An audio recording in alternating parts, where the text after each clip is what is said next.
आज का विषय परमेश्वर की इच्छा में प्रार्थना कैसे करें।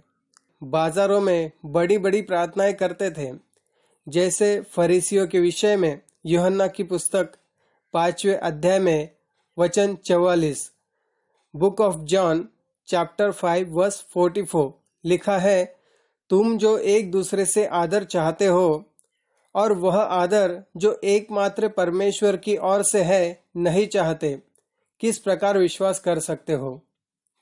यहाँ पर यीशु कह रहे हैं कि जो आदर परमेश्वर को मिलना चाहिए वो नहीं मिलता, और ये लोग खुद का आदर चाहते हैं, ये लोग उनकी खुद की महिमा चाहते हैं, ये लोग उनका नाम ऊंचा करना चाहते हैं, परमेश्वर का नहीं। तो जब भी प्रार्थना करें तो वो लोगों को दिखाने के लिए नहीं बल्कि परमेश्वर के लिए हो, क्योंकि आपकी प्रार्थना का उत्तर परमेश्वर ही देने वाला है, कोई मनुष्य नहीं। क्योंकि किसी मनुष्य में इतनी सामर्थ्य नहीं, असंभव को संभव करने वाला एकमात्र परमेश्वर ही है और दूसरा कोई नहीं। यशायाह 55:9 में लिखा है, क्योंकि मेरी और तुम्हारी गति में और मेरे और तुम्हारे सोच विचारों में आकाश और पृथ्वी का अंतर है। तो पहले यह पता होना चाहिए कि आप किससे प्रार्थना कर रहे हो। आप सर्वव्यापी परमेश्वर से प्रार्थना करते हो। आप सर्वशक्तिमान परमेश्वर के सामने घुटने टेकते हो, जिसने आकाश और पृथ्वी को बनाया, जिसने सृष्टि की रचना की, जो आदि से है और अनंत काल तक रहेगा, जो आदि और अंत है। ऐसे सच्चे और जीविता परमेश्वर से आप प्रार्थना करते हो। अब आप प्रार्थना कहाँ कर सकते हो? वैसे तो आप प्रार्थना कहीं भी कर सकते हो। आप सड़क पर चलते चलते, आप कहीं बैठे हो और आपके पास समय है तो वहाँ आप प्रार्थना कर सकते हो। समझो आप किसी काम के लिए कहीं जाते हो और आपको वहाँ पर इंतजार करने के लिए कहा जाता है, तो आप वहाँ पर भी प्रार्थना कर सकते हो। हर समय आप प्रार्थना कर सकते हो। यूहन्ना 4:24 कहता है, परमेश्वर आत्मा है और अवश्य है कि उसकी आराधना करने वाले आत्मा और सच्चाई से आराधना करें। प्रार्थना भी आपकी आराधना का एक भाग है। जब हम परमेश्वर से प्रार्थना करते हैं तो वो भी आराधना ही है। कई लोग समझते हैं कि आराधना का मतलब भजन गाना ही है।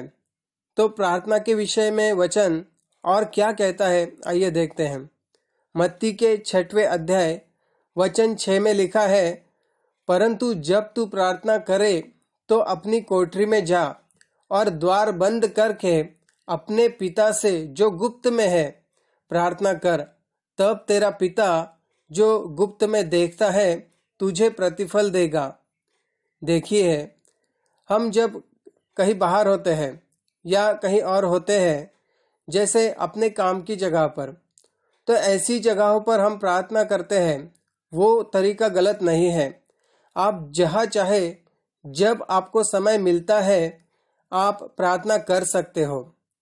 लेकिन जब आप घर पर होते हो और जैसे हमारा प्रार्थना का एक समय होता है, उस वक्त जब आप प्रार्थना करो तो जैसे अभी हमने वचन में पढ़ा उस तरह से प्रार्थना करो। आप घर में जहाँ शांति से प्रार्थना कर सकते हो, ऐसी जगह जाकर द्वार बंद करके प्रार्थना करो। इसका कारण यह है कि इस तरह से प्रार्थना करने से आपका मन परमेश्वर की ओर एकाग्र हो सकता है। भीड़ में या आपके आसपास लोग हैं और ऐसी जगह प्रार्थना करने से आपका मन भटक सकता है और आप परमेश्वर से कनेक्ट नहीं हो पाओगे। इसलिए परमेश्वर कहता है कि आप अपनी कोठरी में जाकर द्वार बंद करके प्रार्थना करो, ताकि परमेश्वर जो गुप्त में है आपकी प्रार्थना का उत्तर आपको देगा। देखिए, अगर आप चर्च में प्रार्थना करते हो तो वो प्रार्थना अलग होती है। अगर किसी जगह आप किसी विषय को लेकर प्रार्थना करते हो तो वो अलग है, लेकिन जब आप खुद के लिए और आपके परिवार के लिए प्रार्थना करते हो तो आपको इसी तरह से गुप्त में परमेश्वर से प्रार्थना करनी चाहिए, ताकि आप सारी बातें खुलकर परमेश्वर से कह सको। जब आप एकांत में परमेश्वर से प्रार्थना करते हो तो आप अपने पापों को परमेश्वर के सामने कबूल कर सकते हो, अपने मन की बातें परमेश्वर से कह सकते हो। इसीलिए हमारे जीवन में इस तरह की प्रार्थना जरूरी है। अब दोस्तों, परमेश्वर की इच्छा में प्रार्थना कैसे करें? कैसे पता करें कि परमेश्वर की इच्छा क्या है? मरकुस 3:35 में वचन कहता है, क्योंकि जो कोई परमेश्वर की इच्छा पर चले वही मेरा भाई और मेरी बहन और मेरी माता है। मतलब यीशु परमेश्वर की इच्छा पर चलना सिखा रहे थे। लेकिन लोगों का सवाल यह होता है कि हमसे परमेश्वर कैसे बात करेगा? क्या हम परमेश्वर से बात कर सकते हैं? हमें कौन बताएगा कि परमेश्वर की इच्छा क्या है? हम कैसे जाने कि परमेश्वर की इच्छा क्या है? तो इसका जवाब है बाइबल, जो खुद परमेश्वर ने हमें दी है। मतलब बाइबल लिखी तो मनुष्य के द्वारा गई, लेकिन पवित्र आत्मा की प्रेरणा से। मतलब खुद परमेश्वर ने हमें बाइबल के द्वारा सारी बातें बता दी हैं। परमेश्वर ने हमसे सब कुछ खुलकर कहा है, जितना हम मनुष्यों के लिए जरूरी है। परमेश्वर का वचन ही हमें परमेश्वर से मिला सकता है, परमेश्वर से हमारी पहचान करा सकता है। इसलिए अगर परमेश्वर को जानना है या परमेश्वर की इच्छा को अगर जानना है तो हमें बाइबल पढ़ना जरूरी है। देखिए, सोचिए, अगर आप किसी मनुष्य से मिलते हैं जिसको आप नहीं जानते, अब उस मनुष्य को समझने के लिए, मतलब उसका स्वभाव, उसके गुण, वो कैसा है, ये सारी बातें तब पता चलेगी जब आप उससे मिलोगे, उससे बातें करोगे। जब हम उससे मिलते रहेंगे तब हम उसको जान सकेंगे। इसी तरह जब हम हर दिन परमेश्वर का वचन पढ़ते हैं, हर दिन हम बाइबल में परमेश्वर को ढूंढते हैं, तब हम परमेश्वर को जान सकते हैं और वचन ही हमें परमेश्वर की इच्छा बताएगा। यूहन्ना अध्याय 1 वचन 1, आदि में वचन था और वचन परमेश्वर के साथ था और वचन ही परमेश्वर था। अगर वचन परमेश्वर है तो हम वचन को पढ़ के परमेश्वर से बातें कर सकते हैं। वचन के द्वारा परमेश्वर हमसे बात करता है। परमेश्वर मनुष्य से शुरुआत से ही बातें करते आया है और आज परमेश्वर हमसे बाइबल के द्वारा बातें करता है। बाइबल हमें सिखाती है कि जब हम यीशु मसीह पर विश्वास करते हैं और अपना जीवन वचन के द्वारा जीने का सोच लेते हैं और वैसा ही करते हैं, तभी पवित्र आत्मा हम में वास करने लगता है और पवित्र आत्मा हम में होकर हमें चलाता है। 1 कुरिन्थियों 2:10 कहता है, आत्मा सब बातें वरन परमेश्वर की गूढ़ बातें भी जांचता है। पवित्र आत्मा के द्वारा परमेश्वर के वचन को समझकर हम परमेश्वर को जान सकते हैं और परमेश्वर की इच्छा भी हम जान सकते हैं। भजन संहिता 143:10 वचन कहता है, मुझको यह सीखा कि मैं तेरी इच्छा कैसे पूरी करूं, क्योंकि मेरा परमेश्वर तू ही है। तेरा भला आत्मा मुझको धर्म के मार्ग में ले चले। देखिए, इस वचन में दाऊद भी परमेश्वर के आत्मा को, मतलब पवित्र आत्मा की अगुवाई के लिए प्रार्थना कर रहा है। 1 थिस्सलुनीकियों 5:18 वचन कहता है, हर बात में धन्यवाद करो, क्योंकि तुम्हारे लिए मसीही यीशु में परमेश्वर की यही इच्छा है। देखिए, यहाँ पर हमारे लिए परमेश्वर की इच्छा प्रकट होती है।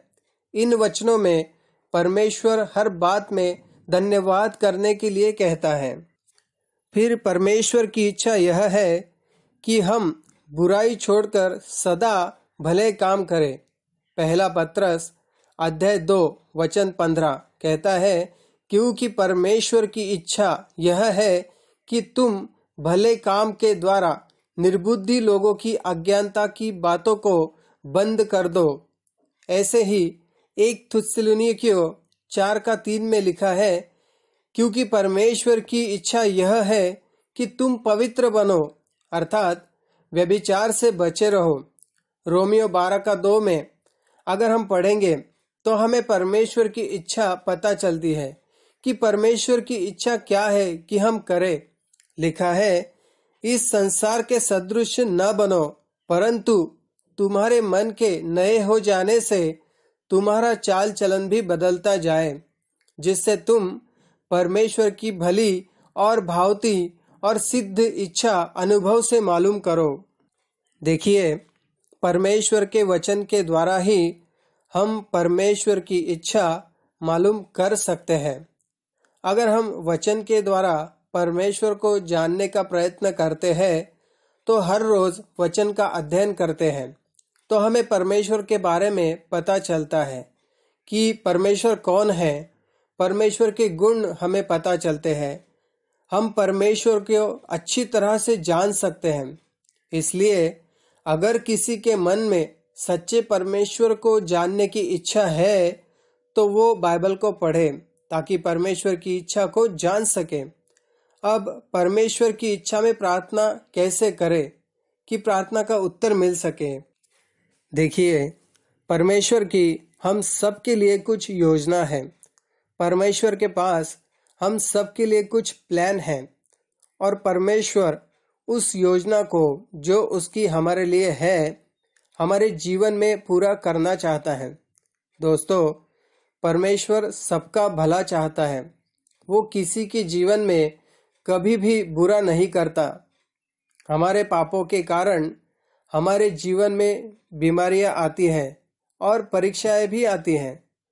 परमेश्वर वचन के द्वारा हमसे बातें करता है, लेकिन हम वचन को ना मानकर परमेश्वर की आज्ञा को टाल देते हैं और पाप में पड़ते हैं। देखिए, अगर आप परमेश्वर से प्रार्थना में कुछ भी मांगते हो और अगर उससे परमेश्वर की योजना में कोई फर्क नहीं पड़ता है, मतलब जो भी आप मांग रहे हो उसके देने से अगर परमेश्वर की योजना नहीं बदलती है तो परमेश्वर आपको देता है। परमेश्वर चाहता है हम दूसरों के उद्धार के लिए प्रार्थना करें और अगर आप ऐसी ही करते हो तो परमेश्वर आपको देगा। अगर प्रार्थना में कोई किसी का बुरा चाहे तो क्या परमेश्वर उसकी प्रार्थना को सुनेगा? कभी नहीं। परमेश्वर वचन में उसकी इच्छा को प्रकट किया है और हमें उन वचनों को ध्यान में रखते हुए प्रार्थना करनी चाहिए। समझो, अगर आपको कोई गाड़ी चाहिए और आप उसके लिए प्रार्थना भी कर रहे हो लेकिन परमेश्वर आपको नहीं दे रहा, तो हम सोचने लगते हैं कि परमेश्वर हमारी प्रार्थना नहीं सुन रहा। अगर कोई चीज़ किसी को चाहिए तो उसने परमेश्वर से विनती करनी चाहिए। परमेश्वर अपनी योजना के द्वारा देता है। परमेश्वर सर्वव्यापी परमेश्वर है। परमेश्वर को सब पता है। कभी कभी परमेश्वर हमें बचाने के लिए हमारी प्रार्थना नहीं सुनता। देखिए, अगर कोई गाड़ी के लिए प्रार्थना कर रहा है और परमेश्वर देखता है कि गाड़ी से उस व्यक्ति का बड़ा अपघात होने वाला है तो परमेश्वर उसको गाड़ी नहीं देगा। परमेश्वर उसको बचाता है, लेकिन उस व्यक्ति को जब जरूरत होगी तब परमेश्वर उसकी जरूरत पूरा करेगा उसके समय के अनुसार। और वैसे भी परमेश्वर आपकी ज़रूरतें जानता है और वो उसके ठहराए हुए समय पर पूरा करता है। परमेश्वर से हमें विनती करके परमेश्वर की इच्छा पर छोड़ देना चाहिए कि उसकी इच्छा के अनुसार वो हमारी प्रार्थना का उत्तर दे। परमेश्वर की इच्छा को कोई भी व्यक्ति एकदम से नहीं समझ सकता। उसके लिए हर रोज प्रयत्न करना होगा। धीरे धीरे परमेश्वर की योजनाएं और परमेश्वर की इच्छा हमें समझ आने लगती है। और किसी बात के लिए अगर कोई प्रार्थना करता है तो परमेश्वर तुरंत उत्तर देगा या फिर उत्तर नहीं देगा, या फिर परमेश्वर आपको रुकने के लिए कहेगा, वेट करने के लिए कहेगा। जब भी प्रार्थना करें तो हर बात परमेश्वर के हाथों में सौंप कर प्रार्थना करनी चाहिए। जो आप मांग रहे हो वो परमेश्वर की इच्छा में होगा तो परमेश्वर जरूर देगा। यूहन्ना 14:13 में लिखा है, जो कुछ तुम मेरे नाम से मांगोगे वही मैं करूँगा, कि पुत्र के द्वारा पिता की महिमा हो। अब इस वचन को लेकर सिखाया जाता है कि यीशु के नाम से कुछ भी मांगो और तुम्हें मिल जाएगा। लेकिन दोस्तों, यह अधूरी शिक्षा है। क्या यीशु मसीह ने सिर्फ इतना ही कहा? नहीं। अगर कोई चाहता है कि परमेश्वर उसकी प्रार्थना को सुने तो उसे परमेश्वर की इच्छा के अनुसार मांगना होगा। यीशु मसीह पर विश्वास करके वचन के अनुसार जीवन जीना होगा, पापों से दूर होना होगा। ऐसे कई वचन हैं जिसको करने की यीशु ने अपने वचन में आज्ञा दी है, उनका पालन करना होगा, तब आपकी प्रार्थना का उत्तर मिलेगा। जो कोई वचन के द्वारा जीवन जिएगा, परमेश्वर उसकी प्रार्थना का उत्तर देगा। अगर कोई कहे कि यीशु ने कहा है कि मेरे नाम से जो मांगो वो मैं करूँगा, तो वो सारी सांसारिक बातें परमेश्वर से मांगता है। जिसके वचन में नहीं, जिसके जीवन में वचन नहीं, जो यीशु पर पूरा पूरा विश्वास नहीं करता और वो यीशु के नाम से कुछ भी मांगेगा तो क्या उसे मिल जाएगा? जवाब है नहीं। यह समस्या तब होती है जब कोई व्यक्ति अपने तरीके से वचन का अर्थ निकालता है। इसलिए वचन को पढ़ते समय संदर्भ के साथ, कॉन्टेक्स्ट के साथ पढ़ना चाहिए ताकि वचन का सही अर्थ समझ आ सके। ऐसे लोगों का फायदा झूठे मसीही उठाते हैं। वो उन्हें संपन्नता का सुसमाचार सुनाते हैं, प्रॉस्पेरिटी गॉस्पल। वो कहते हैं यीशु सब ठीक कर देगा, यीशु तुम्हें सब कुछ देगा। वो कहेंगे देखो वचन कहता है तुम यीशु के नाम में जो भी मांगो तुम्हें मिल जाएगा। और ऐसा कह के झूठी भविष्यवाणियां भी करते हैं। और जिनके जीवन में वचन की कमी है, जो वचन को नहीं पढ़ते, वो लोग उनकी बातों में आकर नाश की ओर जाते हैं। देखिए, एक मसीही के जीवन में वचन का होना अवश्य है। बिना बाइबल पढ़े, बिना वचन को समझे कोई परमेश्वर को नहीं जान पाएगा और ना ही कभी समझ पाएगा कि परमेश्वर की इच्छा क्या है और कैसे परमेश्वर की इच्छा में प्रार्थना करनी चाहिए। समझो, अगर किसी को परमेश्वर का कार्य करना है लेकिन उसे समझ नहीं आ रहा कि कैसे करे, क्या वो पास्टर बने या बाइबल टीचर बने या सुसमाचार सुनाए। वो सोचता है कि कैसे परमेश्वर का कार्य करे। देखिए, परमेश्वर ने हमें चुना है और उसकी हमारे जीवन से कोई ना कोई योजना जरूर है। परमेश्वर की सेवा हर कोई मनुष्य कर सकता है, लेकिन सवाल यह है कि परमेश्वर की इच्छा क्या है। अगर कोई चाहता है कि परमेश्वर का कार्य करे और वो उसके लिए प्रार्थना भी कर रहा है, तो उसे परमेश्वर के उत्तर का इंतजार करना चाहिए। जब तक परमेश्वर कोई मार्ग ना निकाले, तब तक वचन में बढ़ते रहना चाहिए। परमेश्वर की सेवा का मार्ग भी हमें खुद नहीं चुनना है। परमेश्वर की इच्छा के अनुसार ही हमें सेवा करनी चाहिए। हमें अपनी बुद्धि से नहीं, बल्कि परमेश्वर की इच्छा के अनुसार चलना चाहिए। मत्ती का अध्याय 15:13 में लिखा है, मत्ती का अध्याय 15:13 लिखा है, उसने उत्तर दिया, हर पौधा जो मेरे स्वर्गीय पिता ने नहीं लगाया उखाड़ा जाएगा। देखिए, अगर कोई अपनी इच्छा से सेवा का मार्ग चुनता है, कोई अपनी बुद्धि से पास्टर बन जाए और परमेश्वर की इच्छा कुछ और हो, तो क्या वो सेवा कर पाएगा? नहीं, क्योंकि वो पौधा परमेश्वर ने नहीं लगाया। वो कैसे टिका रहेगा? क्योंकि उसमें पवित्र आत्मा नहीं होगा, और अपनी इच्छा से चलने वाला मनुष्य सफल नहीं हो सकता। तो जो कोई व्यक्ति वचन में बढ़ रहा हो या वचन का अध्ययन करता हो और वचन को समझता हो, जो बाइबल के वचन के अनुसार परमेश्वर को जानता हो, वो व्यक्ति परमेश्वर की इच्छा जानकर परमेश्वर के उत्तर का इंतजार करेगा, क्योंकि वो मनुष्य वचन का सहारा लेकर परमेश्वर की इच्छा को जानता है। समझो, कोई लड़की है जो मसीही है लेकिन वचन में नहीं बढ़ रही है, और वो चाहती है कि वो फिल्मों में काम करे, एक्ट्रेस बने, और उसके लिए परमेश्वर से प्रार्थना भी कर रही है। अब जरा सोचिए कि फिल्मों में काम करने वाले लोगों का जीवन कैसा होता है। ऐसे लोगों का जीवन पवित्र नहीं होता, लेकिन परमेश्वर कभी ऐसी प्रार्थना कबूल नहीं करेगा। परमेश्वर कभी नहीं चाहेगा कि कोई भी विनाश के मार्ग में जाए। लेकिन अगर वह लड़की बाइबल पढ़े और परमेश्वर के वचन में मन लगाए, तो वो वचन के अनुसार परमेश्वर की इच्छा को जान सकती है। अब वो वचन को पढ़ेगी।